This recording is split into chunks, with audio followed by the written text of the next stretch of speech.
बस मुझे यहीं तक छोड़ दो। बाबा पागल हो गए हो क्या? यहाँ पर तो सिवाय पानी के अलावा कुछ भी नहीं है। जो मुझे नजर आ रहा है वो तुम्हें नजर नहीं आएगा बेटा। तुम नाव यहीं रोक दो, मैं यहीं उतर जाऊंगा। बाबा तुम डूब जाओगे, पानी बहुत गहरा है। मगर बूढ़े ने बसंत की बात नहीं सुनी और नदी में कूद गया। यह देखकर बसंत बुरी तरीके से घबरा गया और बड़बड़ाता हुआ बोला, अरे कहाँ फंस गया मैं।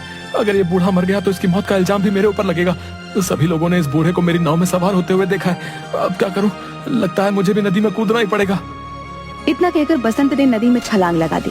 मगर उसने जैसे ही नदी में छलांग लगाई, उसने अपने आप को एक बेहद सुंदर जंगल के बीच बहुत छोटे से तालाब में खड़ा हुआ पाया। बसंत तुरंत उस तालाब से निकलकर उस जंगल की ओर देखने लगा।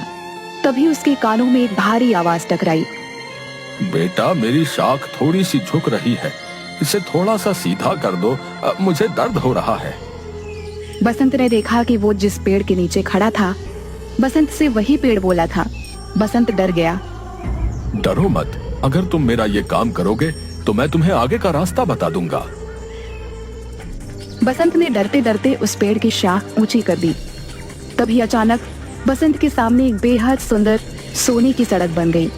घबराओ मत, तुमने मेरी मदद की है, इस वजह से ही तुम्हारे लिए ये सोने की सड़क मैंने बना दी है। तुम यहाँ से सीधे राजमहल तक पहुँच जाओगे। लेकिन ये कौन सी जगह भाई? कुछ देर बाद तुम्हें पता लग जाएगा। तुम जिस रास्ते से यहाँ पर आए हो वो रास्ता सिर्फ शाही लोगों के लिए खुलता है। तुम जरूर कोई खास हो। कुछ दूर चलकर बसंत की नजर एक पेड़ पर गई, जहाँ पर लाल लाल सेब लटक रहे थे।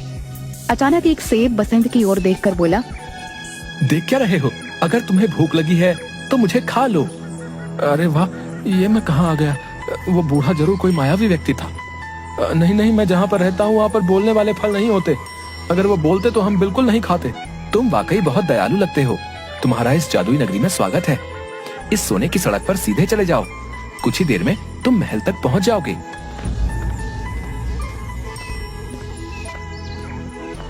कुछ ही देर में बसंत एक आलीशान महल के सामने पहुंच गया। तभी उसके कंधे पर पीछे से किसी ने हाथ रखा। बसंत ने देखा तो सामने वही बूढ़ा खड़ा उसे देखकर मुस्कुरा रहा था। कौन हो तुम और ये कौन सी जगह है? अचानक वह बूढ़ा एक बेहद सुंदर राजकुमार में तब्दील हो गया।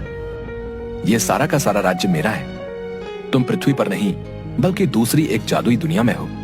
दूसरी दुनिया में? मैं कुछ समझा नहीं। दरअसल नदियापुर गांव की नदी के बीच एक दूसरी जादुई दुनिया का द्वार खुलता है। ये एक जादू की दुनिया है। तुम्हारा महल तो बिल्कुल सोने का मालूम होता है। यहाँ के दरवाजे, यहाँ तक कि सैनिक भी सोने के ही मालूम होते हैं। सोने के मालूम नहीं होते, ये सोने के ही हैं। मैं तुम्हें बहुत दिनों से नाव में बैठा हुआ उदास देख रहा था। मैं जानता हूँ कि तुम बहुत अच्छे स्वभाव के हो और तुम्हारी दुनिया में अच्छे व्यक्तियों के साथ अच्छा बर्ताव नहीं होता, जबकि हमारी दुनिया में ऐसा बिल्कुल नहीं होता। इसलिए मुझे लगा तुम्हारी मदद करनी चाहिए। इतना कहकर वो राजकुमार बसंत को महल के अंदर की ओर ले गया, जहाँ पर सोने के सिक्कों के ढेर लगे हुए थे। ये सारे सोने के सिक्के तुम्हारे हैं। तुम्हारी जितनी मर्जी हो यहाँ से ले जा सकते हो और तुम जब चाहो यहाँ पर आ सकते हो। मगर याद रखना, तुम्हें इस बात को हमेशा रहस्य ही रखना होगा। यहाँ तक कि तुम्हें अपनी पत्नी और माँ को भी इस बारे में कभी नहीं बताना। जिस दिन तुम इस राज को छुपाने में नाकामयाब हो जाओगे, तुम्हारे लिए इस दुनिया के द्वार बंद हो जाएंगे, क्योंकि ये यहाँ का नियम है। बसंत ने एक थैले में सैकड़ों सिक्के भर लिए। वो राजकुमार उसे उसी जादुई पेड़ के पास मौजूद उस छोटे से तालाब पर ले आया। तुम इस तालाब में कूद जाओ, तुम अपनी नाव में दोबारा वापस पहुँच जाओगे। बसंत जैसे ही उस तालाब के अंदर कूदा, उसने दोबारा खुद को नदी के बीच में पाया। बसंत उसी दिन वो सारा सोना शहर में बेच आया और उसने गांव में सबके कर्जे चुका दिए। देखते ही देखते बसंत नदियापुर का सबसे बड़ा सेठ बन गया। एक दिन बसंत की पत्नी ने बसंत से कहा, तुमने आज तक नहीं बताया जी, क्या आखिरकार तुम इतने ढेर सारे पैसे लेकर कहाँ से आए और तुम कुछ दिनों के लिए अचानक कहाँ लापता हो जाते हो? मैंने तुमसे कितनी बार कहा है झुमकी कि मैं इस बारे में नहीं बता सकता। इतना तो मैं जानती हूँ कि तुम कोई गलत काम नहीं कर सकते। अगर तुम नहीं बताना चाहते तो शायद इसमें ही हम सबकी भलाई होगी। बसंत की अमीरी देखकर धनी राम अंदर ही अंदर जलने लगा।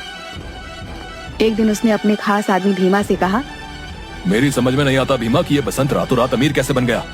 मैं सोच रहा था कि इसके मकान और उसकी नाव पर कब्जा कर लूंगा, लेकिन इसने तो मेरे सारे पैसे लौटा दिए। सिर्फ आपके ही नहीं सेठ, उसने सारे गांव वालों के पैसे लौटा दिए। आज गांव में सबसे आलीशान हवेली उसकी बनी हुई है, और तो और नदियापुर में सारी नाव का मालिक बसंत ही है। हाँ मुझे पता है, और वो टूरिस्ट से बहुत कम पैसे लेता है, और गांव के लोगों को तो वो मुफ्त में ही नाव में बैठाने का काम करता है। मेरा धंधा भी जापट हो गया। दाल में जरूर कुछ ना कुछ काला है। जाओ जाकर पता करो कि आखिर माजरा क्या है, जाओ। मैंने पता कर लिया है। क्या मतलब? कुछ दिनों पहले मैं उसका चुपके से पीछा कर रहा था। अचानक मैंने देखा कि वो बीच नदी में कूद गया, और कुछ ही घंटों के बाद वो वापस आ गया। उसके हाथ में एक थैला था जो सोने से चमक रहा था। बेवकूफ आदमी, ये बात तूने मुझे पहले क्यों नहीं बताई? इसका मतलब कि नदी के बीचों बीच जरूर कोई सोने की सुरंग है जो उसके हाथ लग गई है। मुझे अभी ले चलो वहां पर।